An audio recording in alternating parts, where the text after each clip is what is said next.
Welcome, welcome, welcome. Table Crashers, episode 46. We're joined here with Daniel Zayas and his game Tangled Timelines, and this is made through the Daniel Zayas Company.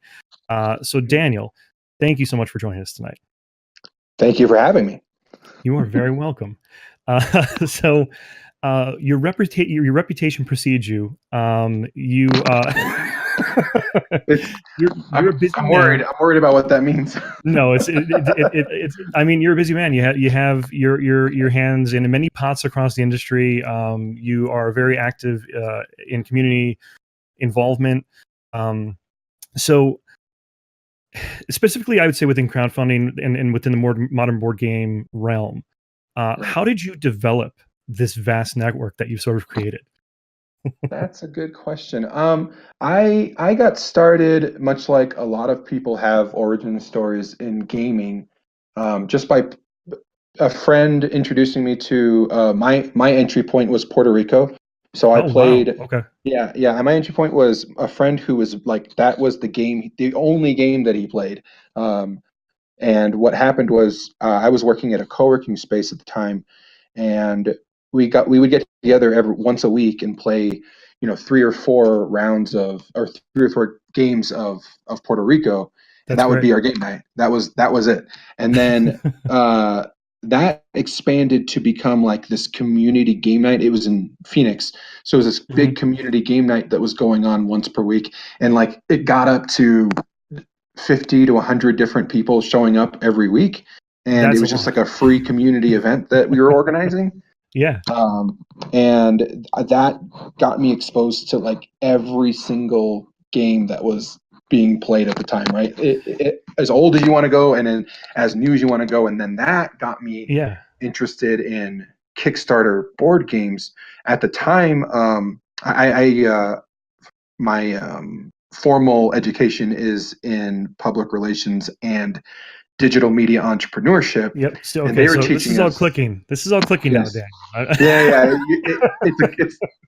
You can see where it's heading after by the time you get to it. But I'm studying digital media entrepreneurship, and all of that is it's at a journalism school, and they're trying to solve all these like journalism problems through crowdsourcing and crowdfunding. Okay. I marry that idea with all of these games that I'm being exposed to through my job in this community event that I'm hosting now, and that leads me to start writing about crowdfunded board games. I very quickly met all of these thought leaders who were also creating content. So the Jamie Stegmaiers of the world, right? Yeah. And I met them. I directly approached them and said, "Hey, here's what I'm trying to do in this content creation space." And what that led to was trying to formalize what Jamie was teaching in his blog into this rubric of Kickstarter best practices of every Kickstarter should have this thing in their campaign. So like how to play video would get you so many third-party review content or media, right?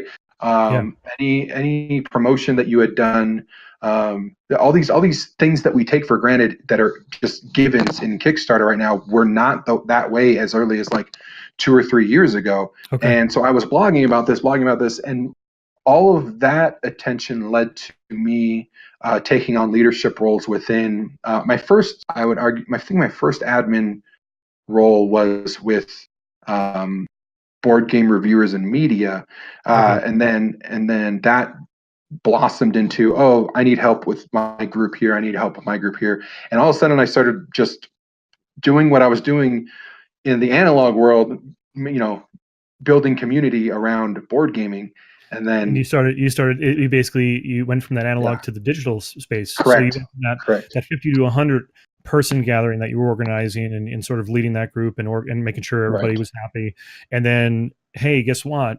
I'm going to take this to the digital space, and my outreach now is multiplied exponentially. That is true. And then that led to me making my name for myself with the blog and with the community management. And then that led to getting picked up by Eagle Griffin. And I worked for them for a year.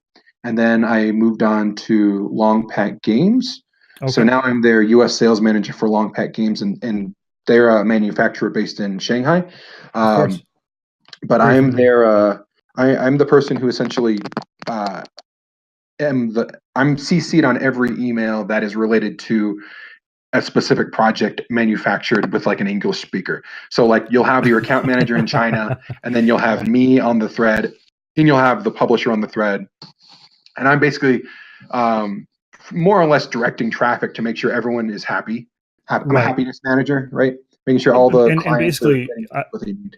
are there periods where you're sort of working as like not necessarily a translator, but translator in mechanics, but also Yes. in like nuances in the language? Because obviously, like somebody's going to say something in English to somebody who's Chinese, and they're going to throw it through Right. Google Translate and be like, "Oh, you mean this?" And like, and you're like, "No, no, no, no, no. Okay, let's." Right.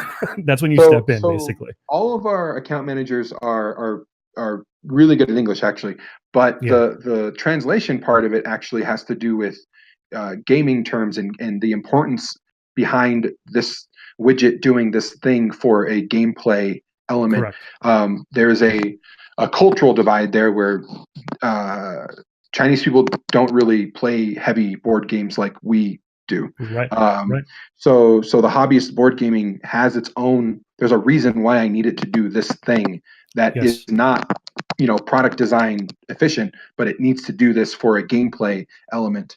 And those kind of conversations happen all the time. And Okay. then we'll make suggestions to the publisher, because publisher might have this great idea for, a mechanism for their game, but they're going about it in a very, very inefficient way. So their costs are going up. But we make suggestions on, okay, well, maybe you can achieve that same goal by just doing it a different way. Right. And Right. we'll try to think outside the box in terms of product design piece of it. So like the communication flow goes both ways. And usually it has to do with, if I'm directing traffic, it's like, oh, I don't like the price. Well, let's see if we can work with something else that might improve the price point. Got it. Because I don't think we're pretty competitive on price. So I don't think that's the actual issue. It might actually be the product. And I'll have those types of conversations with clients. Well, that's great. I mean, so Yeah. I mean that's that. I mean, let's take a step back and Sure. emotionally, obviously you were pretty engaged in the community. Yes. Obviously Eagle Griffin gives you your first spot Yes. professionally within board games. Walk me through that. What was it like? What was that experience like when you got that email or you got that phone call that, hey, we want you to work for us within the board Yeah, game? maybe I'll be giving y'all a play-by-play, my playbook on how you get hired in the board game industry. I would recommend that you do blog for a while. Like I think it's Right. important that you create content that shows thought leadership in this whatever field that you want to be part of, and then you meet through that content. You can actually meet a lot of people in a very short amount of time compared Absolutely. to trying to wing it at like even going to a convention and not knowing people. It's different. It's a different experience than making content. But what happened was the boss the boss at the time came to where I was living at the time in Northwest Florida, and he was on his way back from some convention, and actually like wanted to meet face to face. What I had done as homework beforehand is to look up all of the things, all of the programs that publisher was doing. Of course. And then I wrote down all of the things that I think I can work within that they're doing and maybe improve.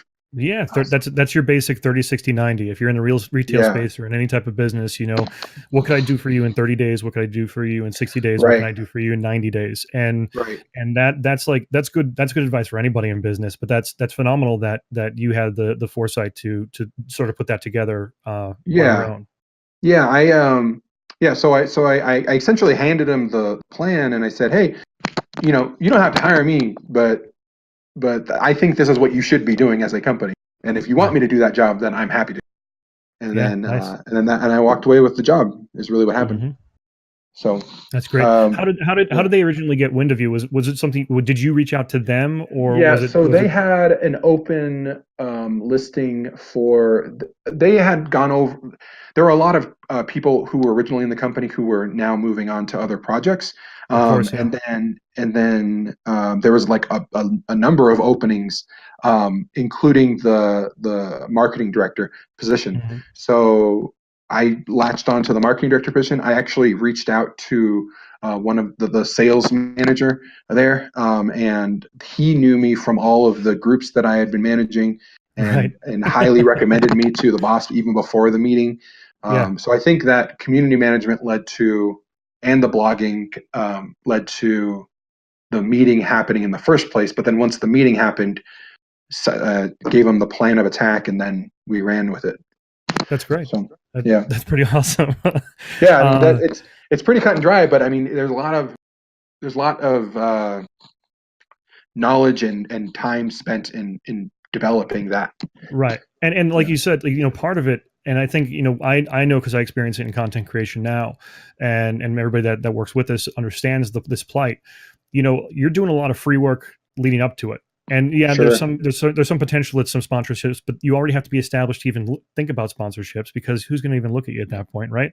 Yeah, And then there's so many levels to developing yourself for that role that yeah. that's thankless, and that you have to sort of suffer through before you get that. Like you like the way you summarized it. It's great. It's very elegant the way you summarized it, but it wasn't like, hey, I showed up and this guy gave me a job. You did your Correct. research. You spent your time in the trenches with your blogs and creating these communities. So there's a lot of evidence that you could affect them in a positive way. So it wasn't very easy. Let's put it that way. It's not like anybody could just do it. There's some levels to this process, obviously. Right. Yeah. And one big piece that I don't want to get lost is that like I enjoy the things that I'm doing for free, and I would do those for free forever. Like Right. I would do that just because I enjoy doing that. If you're doing this blogging or community management or anything that you're going to do that leads to getting recognized in the industry you want to work in, Right. enjoy your time doing the free stuff, because that's as good as it gets, to be honest. Like the Right. work, the hard work happens where you start getting paid, and it's not as fun as the things that you could be doing Yeah. um, for free. The I'll community. So never like the stop original doing community community. management. Right. The original community management, the original blog stuff, that came from a place of passion. Right. It's work Right. that you didn't feel taxed you. It was more of a release, Yes. and it Yes. took stress away from you. Whereas as soon as the paycheck started coming in, then there was that added like, hey, I'm still in the board game, but oh, Yeah. this isn't it's not the same. And the great thing is that you've actually worked on both branches simultaneously. Yeah. You still keep a job within the industry, but you've been able to sort of branch out, and you're also doing your own still passion projects of community management and that kind of stuff. Um, Sure. and this brings up an interesting thing, and I'm sure it's going to, I mean, this is a hot topic in the industry right now, content creators or ambassadors of within the industry, having connections to companies. And does it influence, their view on certain products or certain lines? The reason I bring it up is because you're hearing it with Dice Tower, you're hearing it with, so many different content creators right now. Yeah. Yeah. Yeah. So What's your take on it? Like, what's your perspective? What could you tell people who are watching this, to sort of not really not set their mind at ease, but give them the reality of like how yeah. you So separate those two things. the reality is it takes a lot of time to create content. And any way I recommend this to all the people who are in the board game reviewers and media group. I said find a way to make money that doesn't alienate your audience. If your Hmm. audience will accept that you do accept payments from publishers, then who cares? Who cares what anyone else thinks? Your audience is Correct. fine with it, right? Correct.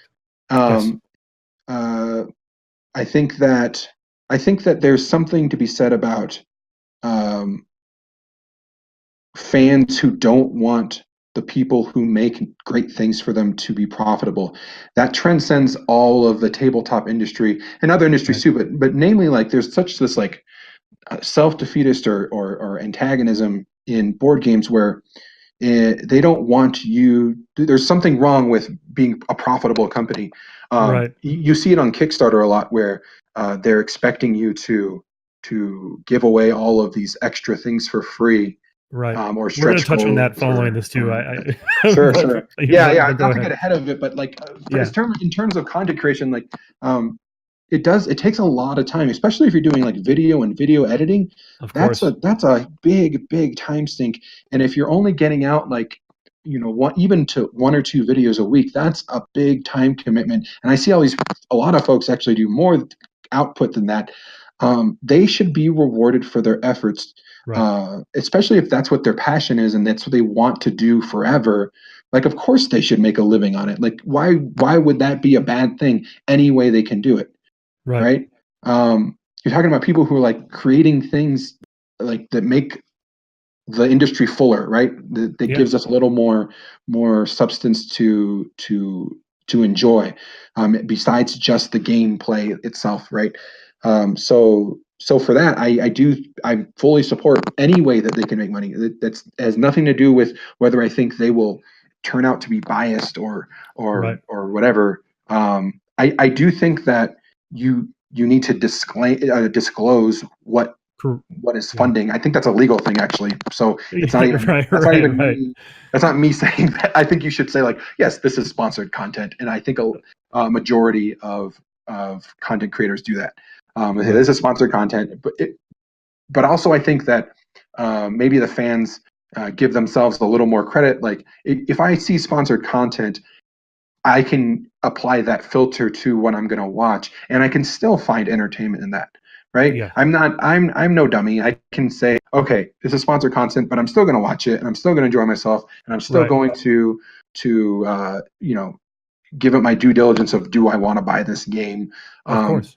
When it comes down to it, hobbyist tabletop gaming is a luxury hobby. So the people who are involved in this hobby do generally have expendable income that they can spend on extra things.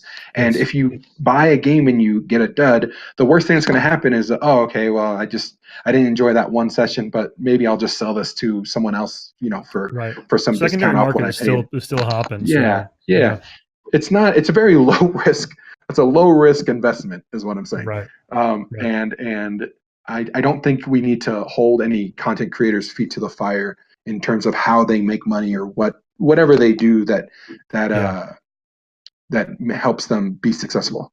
Yeah, and I know it's a hot topic, and I agree with you. I think, as long as they're disclosing that information to their audience, and like you said, it's important for that content creator to sort of gauge their audience, and audiences are evolving. You know what I mean? As you grow as a creator or an ambassador within the hobby industry, your audience will change. So it's important that you're taking a snapshot and saying, okay, my core audience that grew up with me here, that doesn't bother them. So if I lose a few new people along the way here, is that important? And then you reevaluate it. But you're right. I think that the loud minority in these cases and the silent majority is a large part of it. And the nature of social media at this point, we all know this. That's very true. It's the loud minority 99% of the time you're going to be dealing with when you're facing social media.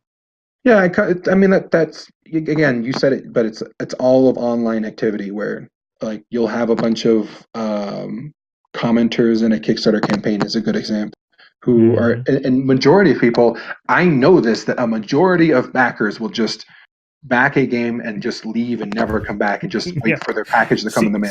See you on the pledge manager. You know what I mean? Right. Yeah. Yeah. Even then, like they will forget about the pledge manager, and then right before it closes, they're getting their last emails in, and then like people aren't that engaged for the most part. Most people are not as engaged to your Kickstarter campaign past the sales transaction. So once the card runs, you're in, and then that's the sale is made, and they're just waiting, for when fulfillment comes around. Of course. So we touched on this, and I'm gonna let's jump into it. Hashtag keep Kickstarter weird. That was that's something you released. You did your sort of version of the State of Games last year, or at least the State of Kickstarter. Do you want to go over some of your observations from that and sort of? Yeah. So I wrote. I at this point I'm a very busy person, so I don't get out as much written content as I would love to do. However, I do stay true to this annual look back at what Kickstarter did and what I think it bodes for the future. One of those things is that it's getting crowded on Kickstarter to the point that a lot of campaigns that would have funded a year ago or raised a lot more money a year ago are getting squeezed out or thinned out. And you are seeing a lot. It's like the platform is still growing, but it's not growing at a pace where a year or 2 years ago it's growing. It's growing in depth in that there's more projects, but the width of it it's actually not as wide in terms of it's not the money up. Yep. Yeah, the money isn't keeping up with the output of creation, which is, I mean, that's not like the worst. Oh, I have 1,000, 3,000 options to see which game applies to me, the perfect game for me. That's great, but it's also taxing for the creators out there. So what I was saying is that the things that worked for all of these success stories a year ago really should just get thrown out the window. All of these stretch goals was a big one. We can go into this forever on stretch goals. It's real quick. I mean, the main things that I can tell you that I took away from it, the things you mentioned, stretch goals and how crazy they're getting, the deluxeified versions of things and how crazy some of that's getting, premium components. Not to say that's a horrible thing, but in some case it's pricing the games outside of what people can afford, and letting it's and again, really the idea is that yes, these things are potentially better for the buyer, but it's a psychological thing that's happening here, and it's a marketing gimmick. So let me I'll touch on deluxe editions and stretch goals because they're kind of the biggest different sides of the same coin, right? They're 100% a marketing gimmick.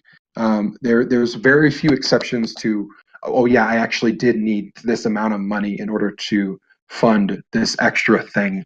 There are people who have come back to me and said, yeah, but you're also rewarding backers for giving their time and their effort to sharing and like giving them an incentive to just be part of the creation of the game in the first place, right? And that I get that. That's cool. When it comes down to the physical improvements of a game, a publisher in the lead up to their Kickstarter will be quoting the full version of their game to a manufacturer, including every single stretch goal, because that will mitigate their risk for how much they can charge for the game. They have to do that. They have to physically give the list of all of these things that they're going to improve in the game and like present the best version of their game to a manufacturer for the sake of accurate pricing. Now what I'm gonna say is that the scales of economy are not as extreme as you might imagine outside the industry, right?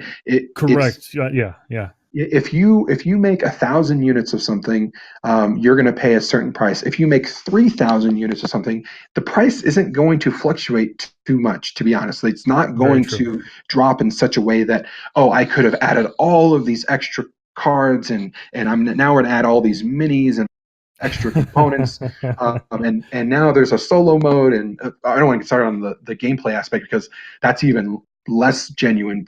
I'll like take that down the rabbit hole. If someone adds a solo mode as a stretch goal, that means that one of two things: they didn't play test the stretch goal, and they plan on play testing it while they develop the game, or they already developed it and they just held out on this existing content that wouldn't actually add. Either way is it's pretty egregious. I would agree with that. Yeah. So so when it comes down to stretch goals in general, I'm not a fan. I don't know if you guessed that yet, but I think that the person, also from a backer's perspective, most backers will make their purchase decision when they first see the page, they first see the product, and they'll go and back it, and that's it. And they've made their decision, with very few exceptions. Maybe they'll waffle about, okay, well, at the end of the campaign, maybe I can't afford this thing that I backed. However, there's never been a situation, at least in my case, there's never been a situation where I didn't like the game and then I saw that stretch goals were unlocked and then changed my mind. Okay. Right. I've never had that situation happen where I didn't like the product and a stretch goal changed my mind about that product. Interesting. So I think a fair amount of people will go to a Kickstarter campaign, and then if they like it or they don't like it, they're going to make their purchase decision and then never come back. They're not engaged in the project anymore. If you lost them, you lost them forever. Right.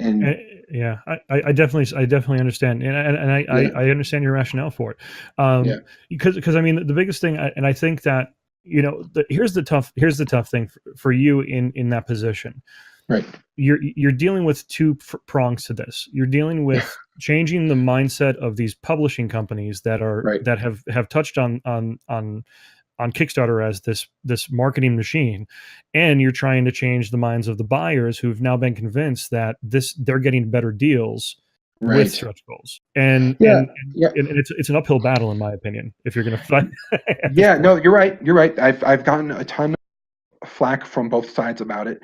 But also once the cat's out of the bag, that's an opportunity to reinvent what makes a campaign successful. I think that the more that people do a little bit of critical thinking about the way a product is made, then that will just spur on the next innovation in why a campaign does $1 million on Kickstarter. And here's another point, and this I'm not going to want to put you on the spot with this, so you can answer or you can't. Sure. It's your choice. Let's be honest, the average consumer, both in Kickstarter and in the retail space for games, does not know what goes into the cost and the manufacturing.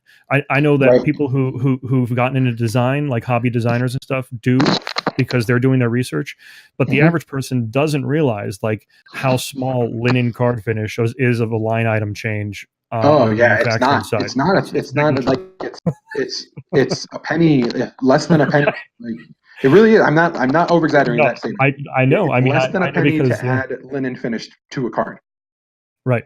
But you're seeing that on like almost every first stretch goal is, hey, linen finish, and we get to 25. Someone did it and it worked, and then people kept copying it. So that's why that's happened, and that's why I try to encourage people to reinvent the wheel instead of just staying comfortable, because staying comfortable is actually what's causing this lack of growth on the platform.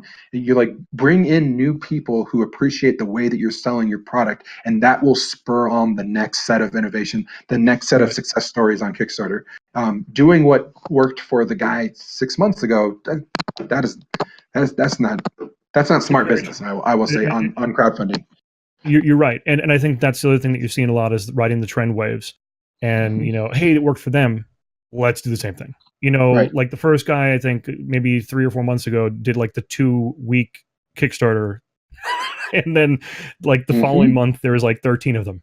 You know what I mean? Yep. You'll see people who, I mean, to be honest, if you've run a Kickstarter, you know how taxing it is, and I don't fault anybody for wanting that experience to be shorter. Of course. But there's something to be said about someone does something and it happens to work for them, and that might not translate to success for you. I mean, I'm running a number of experiments, even in Tangled Timelines on the Kickstarter. I'm going to launch, and I'm not going to have a how to play video at launch. What I'm actually going to do is invite people to a live how to play session. Ooh. That will be on the very first day, which is like feeding into this live video trend that's happening on Kickstarter. So, and then after that is recorded, I'm doing a giveaway actually of a Wingspan that's like all sold out, but I got a copy of it, so I'm going to do a giveaway for it. That's great. Yeah, and they're going to they're going to win a copy of Wingspan for just being there and watching the how to play video. And then after that, I'm going to have it recorded and then uploaded to YouTube, and it'll be just like a normal how to play video. But Of course. this idea of more and more dynamic elements in your campaign is probably like the best advice I have for, like, it's very broad in general, but always updating different things within the campaign over the course of the campaign is actually going to raise your numbers more than anything else that you could do right now on Kickstarter. Right. So pretty much have a path planned out before you launch. Like, okay, we're going to start with the basics, and then, hey, we're going to introduce this video week 2. Hey, we're going to add some more reviews week 3. Hey, we're going to focus on, maybe 3 or 4 content creators, this week, and promo that. And then almost always, because the reality is, we know, almost always follow it up with some type of giveaway, because that brings all the gamers to the yard. You know what I mean? But the funny thing is, like, and I'll speak to this, and I'm sure you'll agree. So many times, like, some people are like, oh, they think there's almost like a nefarious thing behind giveaways, but the reality is, a lot of the time, it's just, we want to thank people for being a part of what we do, right? Yeah, all it is I think that the same people who it's same thing with this giveaway, right? Like, I think the Ice Cool will enjoy Tangled Timelines. I think there's a very strong overlap, even though they're completely different types of games. The audience is arguably similar. So the same argument for Wingspan. I think a lot of people still correlate Jamie Stegmaier to the Kickstarter guy, right? And then, of course, and his game Wingspan is blown. And I got a copy just because I wanted to buy a personal copy, and then I never opened it. And then there's came all this news of like, oh, they didn't make enough copies, and all the stores are out, and they've underestimated demand, and there's this huge opportunity to give somebody my personal copy that I was going to play myself to a fan of something that I'm trying to create, and it's a nice feedback loop to reward the community that you're trying to build. I agree. So you mentioned Jamie, and I mean, how can we? When it comes to Kickstarter crowdfunding, he literally wrote the book on the initial success stories. So this is important, though. Do you feel that the Stegmaier model of crowdfunding, the promotion model, still has a place in the current market climate? Yeah. So there's a lot. I mean, the Stegmaier model is always evolving, is really what is happening. Even though he's left the platform, he's doing a good job of keeping up with what others are doing and what he, in a blog post, he mentioned, hey, you should probably read up on Daniel's end of year reflection on Kickstarter, one of his blog posts, just linking out to other people who are also creating content for best practices and how to be successful and things that you could try. And then he's also doing a lot of interviews than he used to. He's doing a lot of interviews with people who are still in it and still trying to be successful. And I think he's still keeping a good pulse on what is happening. He's going back and offering edits. Just today, he released another article saying that he's reversed his decision on something he wrote, a few years back. Interesting. Yeah, there was someone who said that, like, they drew fault from an old blog post where he said that you should only factor in the money that you're going to raise for the project itself, not for you to be successful. And what his reversal on that was, oh, when I wrote that, I didn't really factor in the time that it takes to become a successful project creator. So yes, you should factor in your time and be successful that way too. And then make that judgment call with how much money you're asking for and what your goal is. But yeah, so he did a reversal on that. It's just in the spirit of the way things are happening now. You're having these people who are like launching Kickstarters, and then, okay, now I have a company to run. That's the blindsided factor. Is, I mean, Jamie successfully made that jump from Kickstarter launch into his own publishing, and and I think the second side of it, and I talked to Keith Matejka about this actually specifically, but the second part of it, he never taught people. Keith just did that too. What's that? Oh, did he? Keith did that exact same thing. Keith just made the leap to full-time publishing. But one of the things I He's still asked Keith, kickstarting, but yeah. yes, but one of the things I asked Keith, I said, where did you learn this stuff? Because, and he said, the reality is it's different for everybody, different for different states, different Mm-hmm. for everything. Because I basically asked him, I said, why did Jamie not write a second book like the days after Kickstarter, right? How do you form a company? But then, I'm sure he's got that in the books somewhere. I'm sure he's figuring something out for some new writing project when he gets above water with all the other tasks. Of course, and I think that's part of it. I think the part is when he started his own company, then it's so much work to keep that running and sharing. I really think, and Keith Matejka, I think, had a really good point on this. I really think it's too difficult to pin down a process for running your own company following a Kickstarter, because it's vastly different for every single person in the space. Like Kickstarter has a pretty basic promotion model you can follow, and it's an evolving process, but if you promote and use social media, it most of the time will happen. Whereas with a company, you're now wearing, instead of just that promotion hat, there's like 1,000 hats you have to run. And if you can't juggle that, you won't be able to do it. Like, and I think, I think that's the tough point right now. And what's going on with the industry is, like, a lot of the indies who were kickstarting had that sort of false pretense that they've created their own mind. I'm not saying anybody promised them this, but the pretense that if I fund, I've made it, and I have my own company now. And that's not the reality. That you have a springboard that could generate into a company, but I think the biggest learning curve for anyone who finds success on Kickstarter is to figure out what it is you're good at and what it is you want to keep doing within the company, because you will burn out if you try to do everything. So even, Jamie has a whole web of freelancers who work with him, as well as a huge development community who do his like playtest sessions, as well as a co-founder of Stonemaier Games, right? So my best advice, I guess, is that you figure out the things that you still want to do as you grow, and then hire on people who are better, who like find a spreadsheet person who just loves that. That's what they do. And then that's their passion, that's their jam. And those people are out there. I promise they're nerdier than other board game nerds that you might run into. But they exist, and they're happy to work for you.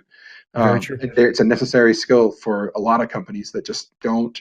You see all these Kickstarter campaigns that, it's unfortunate the way it goes happens, but like the space goats, right? That just spend all this money and then they don't fulfill their Kickstarter campaigns. Very true.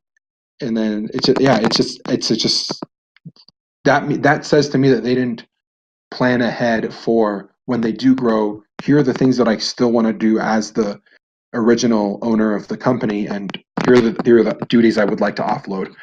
So that's what I think happened. But I think I think a lot of people can benefit from that. I agree. Look for those clusters. Look for those creativity clusters in people, and then let them take a hat if you don't want to wear it anymore. Aside from promotions and everything else, go ahead and give me. I know you did a review last year, the treading water of Kickstarter. What are your predictions for this year? What trends do you sort of predict emerging in the modern board game realm? Where do you see crowdfunding, and where do you see retail spaces? Give me your. That's a good one.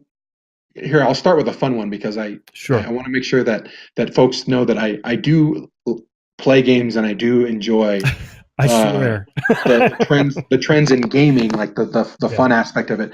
A lot of games nowadays are coming up off the table. So you used to have like, and maybe my game now is a bad example of this, because it's but if you're going to make a bigger game, there's a lot of opportunities for you to build in 3D environment or 3D gameplay, where you're not necessarily focused on these chits on a map, right? What you can, and obviously, like miniatures have obviously taken this one step, and then also miniature wargaming, they have added terrain, but that has now started to flood into games like Fireball Island, right, where Right. the 3D elements of the game are integral to the actual gameplay.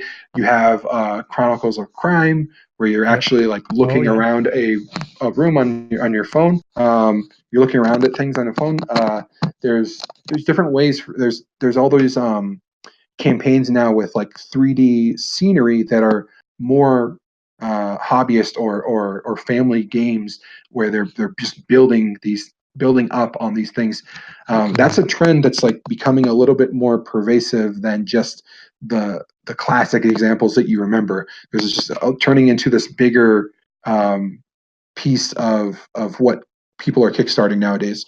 As far as like retail is concerned, there's a lot more retail interest. I know this. There's a lot more retail interest in what is happening on Kickstarter, Yes. and what people are buying, and using Correct. that along with a bunch of other factors to say, okay, we're going to back this horse. Maybe not even in the Kickstarter, but we're going to reach out to them and say, hey, we want to get in early on the ground level because we know it's going to be big. We see all the chatter around this on BGG or whatnot, Right. and we think that we can get in early and maybe even through the distributor too. Like it's not just the retailer reaching out to a publisher. It's actually or a brand new publisher. It's actually like a distributor saying, "Oh, this sold 3,000. I think I can sell 10,000 to my retail customers, worldwide." And here's Correct. let me at least ping you to see if you're interested in something like that, so that you can increase your print run, which will then once you get up to that level, your scales of economy kick in, so you're lowering your per unit print cost, and then it's a win-win for everybody. If the more industry stakeholders that pay attention to crowdfunding, it's only going to make the situation better for everybody, I would argue. Yeah, well, and again, I might play the devil's advocate on this one here too, but I mean, my view is that here's the tough point. The tough part about that is, and I go back to the core philosophy of what I believe Kickstarter should be, and I think that in the essence of it, and I think there's a lot of people that agree with me on this, but I know there's a few that don't, but really the essence of it is to get the less advantaged or new people, indie designers, out to the forefront and give them a platform, and not to say versus retailers, but outside of that I'll use this terminology. It's going to sound bad, but like the choking nature of that oppressive retail space, because and it sort of like lets you go outside of that, and a way it gives somebody that with less resources the ability to sort of emerge from the background noise. Let's put it that way.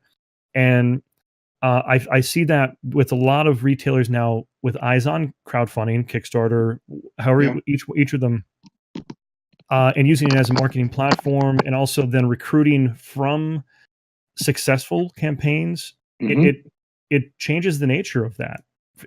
From that exposure, it becomes less weird when you are catering to what will happen after the Kickstarter is done, more so than when you're in the Kickstarter. That is true.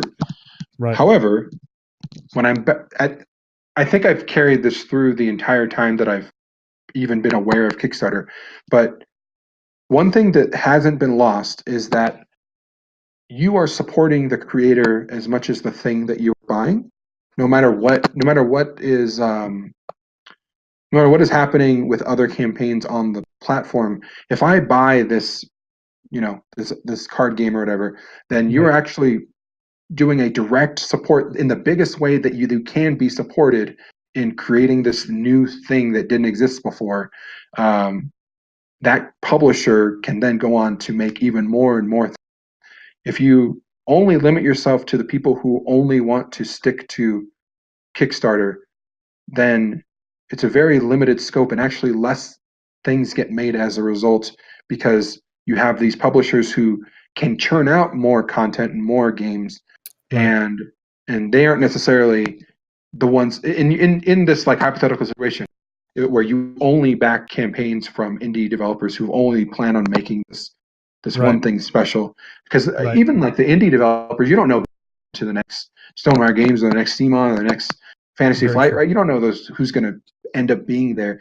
I mean, Cards Against Humanity started on Kickstarter. Very true. Exploding Kittens started on Kickstarter. All of those folks have exploded in popularity, exploded in retail markets. And you don't know the indie creator that you're going to support that's going to explode onto that scene next. Right. But you also don't want to limit yourself to only those people, because the publishers who are going back to Kickstarter, going back to the well, right, are doing so because they are risk adverse as a company with employees who are going to depend on a paycheck, right? They're very risk adverse in the first place. Kickstarter allows them to experiment and be cool and do all these weird things. Right. And yeah, you're going to see these $200, $300 level Kickstarters, but they wouldn't make those otherwise. They wouldn't take that risk in a retail setting. That's true. Yeah. That's true. You're right, and you're absolutely right, because then it does open those 300 or higher with premium components, and really advanced mechanics, and like you're right. That's the only way that they would even put eyes on it, because then I think I used the example in a few episodes before. 3,000 people writing you a check for $5, as opposed to one guy writing you a check for thousands or hundreds of thousands of dollars, right, is an effective way to show that this will make it in the market. Sure, yeah, absolutely. Yeah, for better or worse, it makes a richer tabletop experience, I think. I agree. Everyone I mean, something like 3,000 or something like that new products came online last year. It's just, it's insane. We're in a golden age of games. There's whatever you want to play, there probably exists a game that does that thing. And so it's just up to you to find those gems. I agree 100%. So what I would say is I have one or two more serious questions, and we'll break into some more lighthearted one. So the one I want to ping you for, and I think we've talked about a bunch of this, but if any indie designer is watching now or on the video on demand, what would be the one piece of advice that you give them going like to start what they're doing? Think of the numbers a little more. I think that a lot of creators have pie in the sky ideals that aren't necessarily bad. They're not bad, because creative process is never bad. But if you're trying to actually make a physical thing, and you know that it's going to cost $50 for customers, right? And you know that from researching your due diligence, you can quote any manufacturer for free. Like, a manufacturer is going to be able to answer your email and say, if you wanted to make it this exact game, exactly how you have, this is how much it would cost you to produce. And then you do a little bit of math of like, okay, it's going to cost this for shipping per unit, it's going to cost this to fulfill it to the end backer, and I want to take some cash home after the fact. And I probably should charge $50 for this game, as an example. Right. And I don't even think a lot of newer indie creators get to that point, to be perfectly honest, because I would be getting a lot more emails from new folks who don't have any idea what's happening. You can email me. I will tell you right now. We'll just put up the email or whatever, but you can email me like, hey, I want to quote on this crazy idea that I have, and just let me know how much it costs to make. And that's a free thing that you could do to understand the numbers a little better. And then carrying that forward, you say, okay, if it's $50 and I have to make a minimum print run of 1,500 units, that's usually the break point for making it worthwhile for you as a publisher to make 1,500 units is what I'm going to argue is that you should be aiming for.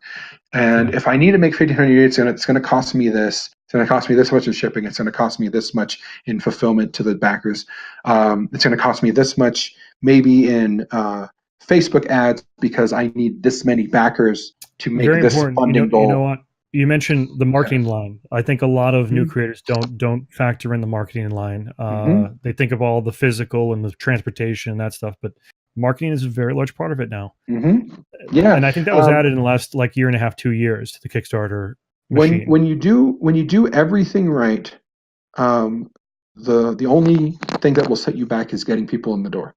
Right. So when Yeah. you just imagine you did every single thing right, you had paid for a great artist who did excellent work on your game. You paid for a great graphic designer and an animator to do your videos, and your Yeah. lay out your Kickstarter perfectly. You studied everything you needed to do to make the campaign pop, and you've invested time in various online communities and make sure they know who you are and that you're making this game, and you maybe spent some time at conventions demoing it, right? Like all of Yeah. these things are great, but also people just need to know that you exist and that when you launch, that first couple of days are very important because it sets the stage for you to then become even more successful.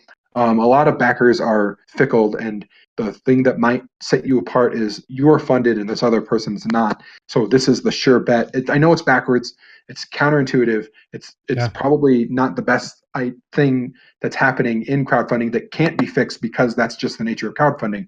But Right. if the bandwagon effect is a real thing, if you see a Very funded much so. campaign, I'm much more likely to kick back it because I know it's going to be made. It's a surefire thing in my head, even though it's not. Yep. Like it's all made up, right? Nothing's real until it's in my hands, right? Of But course. Right. I think it's going to get made. It's much more likely to get made now versus I think I'm going to put money into this pot that isn't full yet. Yeah. So so all this leads back to that original point of the best advice for indie creators is to get as many people to play their game as possible. Right. That will improve their game. That will get them an idea of the most streamlined system that they can make to have people have a good time, so that then Yep. they can get accurate quotes and then carry those numbers into Right. their. But yeah, get a Because lot of playtesting done. because one big danger too in a new designer, the idea in your head is you're thinking all these premium components, but maybe your game doesn't really need them, and you only Most find that don't. out. Most Yeah.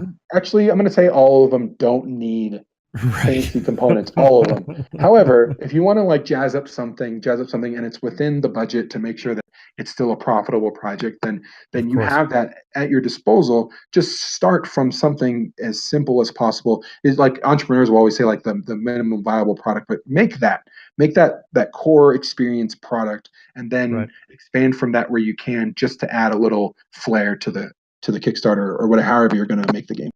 Absolutely. So now let's relax. Fun questions. Sure. Fun question. All right. What is your favorite game mechanic? Ooh. Okay. I hesitate to say worker placement because it's not. I do enjoy worker placement, and Mm-hmm. most of my favorite games are worker placement. However, I think I'm much more intrigued by social deduction type games. Okay. I like to read the player and anticipate what they are going to do, which isn't totally social deduction, but social deduction always provides that, right? Right. I don't know why they're doing something, and that's just like a carryover of I like even playing poker, right? You want to know Yes. why they're playing what they're going to play, and then Yeah. trying to call what you think it might happen in the future. I like Yeah. that prediction element in games. So anything that celebrates that, like just I can play against the player versus what's on the table. Which is great because it's part of what you do in marketing and part of what you do in Mhm. community management too. That's that like Sure. Anticipate what people want. it helps sharpen That's your marketing. skill. Yeah. Yeah. Marketing is anticipating what people want. That's all that is. Yeah. That's great. That is great. So what is your guilty pleasure game? Oh, guilty pleasure game. I will always sit down for Wait, Lords you of cut out. Waterdeep. I cut Go, out. okay. Yeah. Okay. Go ahead. I always sit down for a game of Ticket to Ride. Okay. I'm not a snooty gamer. I will Right. always play the gateway stuff. Right. Um, I It's so funny because the gateway games are the ones that got so many people into the hobby, but then they end up right, snubbed right. later by the general community. Isn't that insane? Yep, it is insane. It's like, hey, what game did you like play before you started playing all these heavy stuff? And then Right. it's just like it'll come out like, oh yeah, no. Or I totally played Balderdash with my family, right? Like I'd play Balderdash with my family. It was awesome. Um, Yeah. and Yeah. even if I wouldn't choose that, right? Like Yeah. it depends on the setting, right? But I Hmm. might not choose that one. I might bring out code names because that's the modern way to play with your family, right? And how funny is that too? And that, code names I still think is fun. And I can't believe how much flack it gets. I was on a few forums, and like if you just mention that you like code names, it's like, whoa, okay, are you really a gamer? And it's like, what do you mean? I guess I have played a full 4 eras of The Colonist. I've done, but I've those are the types of games where I play it once and like I've experienced it, and now I never need to go back to that. Like I'll never need to. I don't enjoy. I take that back. I have played a couple games of Twilight Imperium, and I did enjoy my time doing it. But like I will never seek out that experience again. More so than I would. Like I really like Grim Forest as an example. That's probably a newer one. I really enjoy that game, and I can get it to the table easily. I can teach it to people easily. The biggest barrier to entry for most people is just like how I need to be able to teach someone this game and not have them space out before I'm done teaching it. So if the faster I can get it to the table and set up and ready and we're playing the game versus teaching and learning, then that's actually the biggest boon to gaming. Another advice for indie developers is that's what I like to do. I want to play the game. I don't want to teach someone how to play, Arkham Horror. I don't want to teach the game. I want to spend an hour. And it's funny because you end up with like different game groups out because of that. Like you have, your obviously your family and close friends. You're going to bring out code names or King Domino or Splendor. And I think the best games that are out there, and I think all these become the evergreen games, are the ones that are to sort of transcend that sort of distinction. Like for my wife and I, like Patchwork as a 2-player game is a slightly heavier strategy, but it's super casual in terms of like learning it. It's like really basic, but super easy to learn, and then like terrible to master. Like it's just like it's very brutal. Splendor's another great example of that. Like Splendor's a brutal game. That's like my go-to. Like, hey, do you guys like an easy game? Yeah, all right. Well, guess what? Let's see how you like this one. And then like 90% of the time, we're like 10 games in after like a few hours in the night because the people can't get away from it because they're like, I want to know what combination is going to win me this game most reliably, one of the most rewarding things that I've had playtesting Tangled Timelines actually has been, like I want to play this. I can play another round immediately.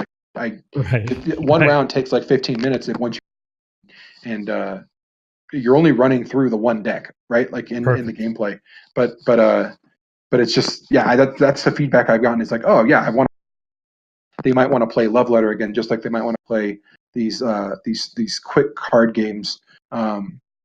It's been a rewarding experience for the promotion of this. So is there anything you want to plug? Anybody you want to thank throughout this process? Anybody you want to give a little shout out to in this video? Sure. I mean, the artist was the art team is Illustragus did the character art, and Bryce Cook did the graphic design. He also he's kind of like my Bryce Cook is my catch-all artist who does like the Kickstarter graphics as well as the print files for when it goes to manufacturing, a few marketing assets, right? And then Alex Williams did the animation for I don't know if you know this, but I don't know if you've seen it, but the music video okay, cool, yeah. So Alex Williams did that. Now you threw me off too.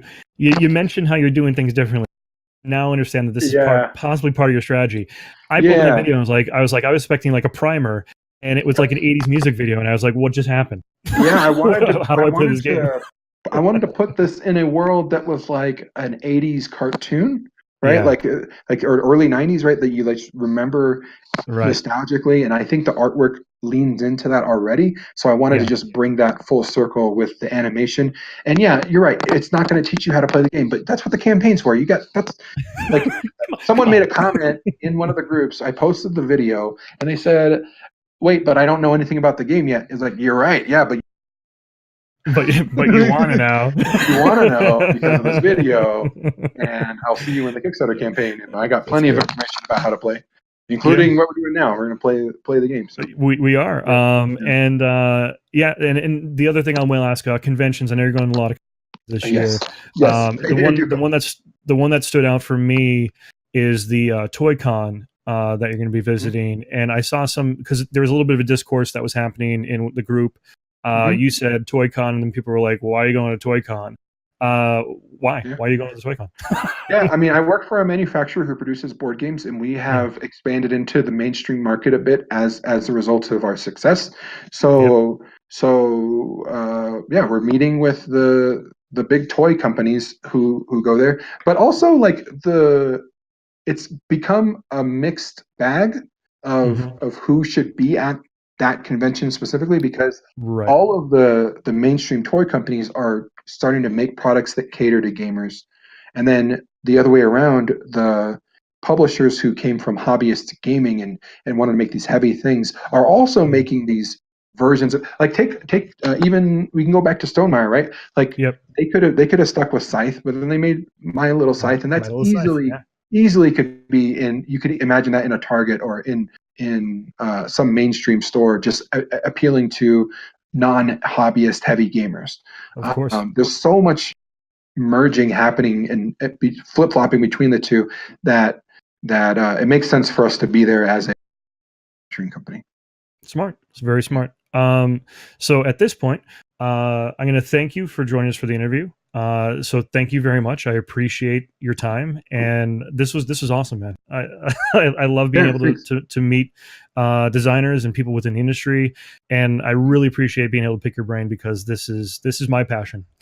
Yeah, I had fun. This is fun. I talk about games all day, any day. You just message me and we'll talk about games.